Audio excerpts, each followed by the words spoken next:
Caval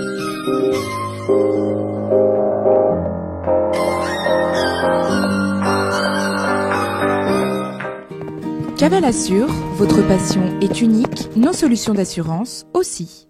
Quatrième et avant-dernière journée d'épreuve à Strégom. Aujourd'hui s'est poursuivie l'épreuve de dressage individuel débutée hier. Les Danois sont décidément en forme. Non contents de leur succès par équipe, ils dominent la tête du classement. Alexander Ide Elgstrand et son fabuleux Adrian Obé rééditent une victoire avec un score dépassant les 78%. Il est suivi par Liva Adi Guldegger Nielsen, associé à D'Artagnan 187. Une Allemande monte aussi sur le podium, associée à Der Kleine Sonnyboy. Bonne nouvelle côté français. Enora de Vienne et Swin Barad concluent leur reprise en 69,7%, ce qui leur permet de se classer 19e, leur offrant ainsi une qualification pour la cure de demain. L'après-midi était consacré au cross, l'épreuve phare de la journée. 42 couples se sont élancés sur le parcours, composé de 24 obstacles, dont 7 combinaisons et un nombreux choix d'options. Nos bleuets, guerriers, la rage au ventre, ont su enchaîner les sans fautes et conservent donc leur deuxième place au classement provisoire, à 9,3 points des leaders britanniques.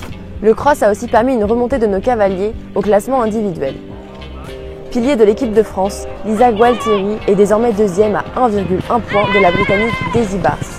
Louise Petitjean, Jonas de Béricourt et Liu Ducastin, associés respectivement à Versailles des Morins, Vidocq de Berder et Winnetou, sont 12, 13 et 15e. Du côté de nos deux cavalières individuelles, la performance de Chloé Gualtieri, seule française à rentrer dans le maxi, est à saluer. Elle s'installe à la 8e place pour sa première participation au championnat d'Europe. Moins de chance pour Manon Marin, qui écope d'une dérobade aux Reines d'urgence de Bel Air. C'était un parcours assez technique. On a eu il y avait pas mal de choix avec toutes les options longues, etc. Donc beaucoup de questionnements sur les combinaisons. Mais c'était un cross technique et il l'a prouvé le jour de la compétition. Ça a fait beaucoup de tri. Donc, il a été très bien, je pense, c'est un des meilleurs cross qu'on ait fait ensemble. Et on a perdu un peu de temps. Il y a une combinaison, il y a deux obstacles en début de parcours où on avait décidé de passer derrière. Il y avait deux choix, devant ou derrière. On a décidé de passer derrière. Et voilà, on a perdu du temps là-dessus. Mais sinon, vraiment un très bon cross. Et le poney était parfait jusqu'au bout. Donc voilà, on prend un petit peu de temps, mais ça reste positif. Donc demain pour le CSO, on vise le sans faute bien sûr. Les Anglais ont pas mal, par équipe, les Anglais ont pas mal d'avance sur nous déjà. Donc il n'y en a pas le choix que d'être sans faute. Et après, le sort n'est pas entre nos mains, mais on espère que ça va passer.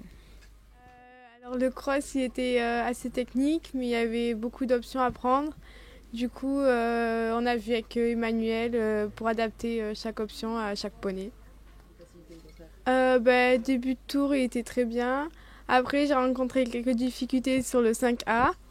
Après, milieu de tour, toutes les combinaisons, elles sont bien passées. Tout le premier guet, il est bien passé. Et je fais un refus au milieu du deuxième guet, donc c'est l'obstacle que je craignais un peu le plus. Demain, on va essayer de faire sans faute, parce qu'on a fait sans faute toute l'année en France. Du coup, on va jouer le sans faute. Il y avait beaucoup d'options, mais elles n'étaient pas forcément plus faciles en fait les unes des autres. Donc c'est vrai que c'était un choix à prendre. Et au début, on savait pas trop quoi prendre. Et puis plus les recours passaient, plus on s'est dit on va prendre celle-là et celle-là. J'avais un peu peur pour le cross parce que le temps il paraissait un peu chaud.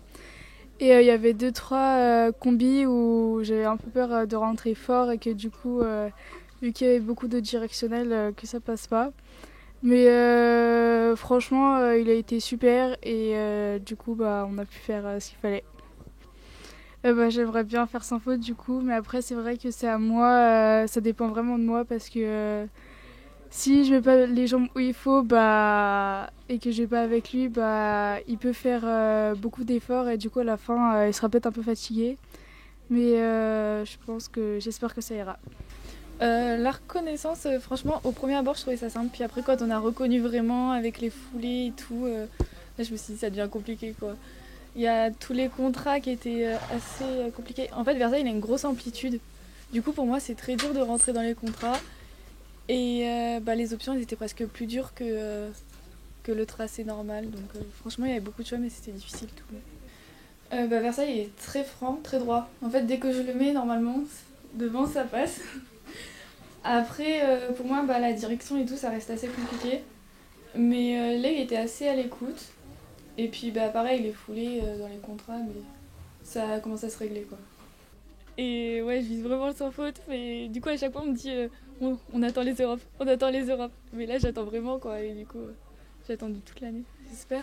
Les combinaisons, il y en avait beaucoup, je trouve, que ça passait un peu d'obstacles simples à très vite des combinaisons difficiles.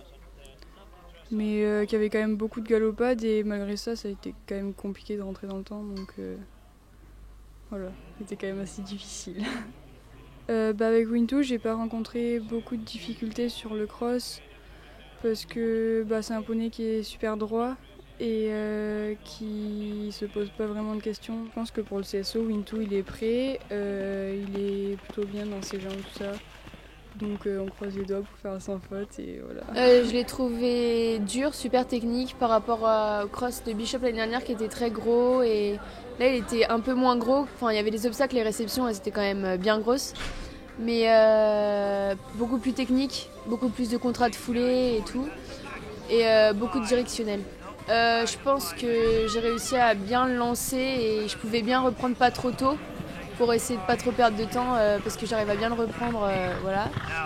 Mais du coup des fois je pense que j'ai un peu trop voulu assurer à des endroits où j'aurais pu le laisser plus galoper dans les combis par exemple. On va déjà passer la visite veto normalement et après faire sans faute au CSO et essayer de remonter en équipe et en individu. On se retrouve demain pour l'épreuve d'obstacles, ultime test du complet, la cure de dressage et la finale individuelle de saut d'obstacles.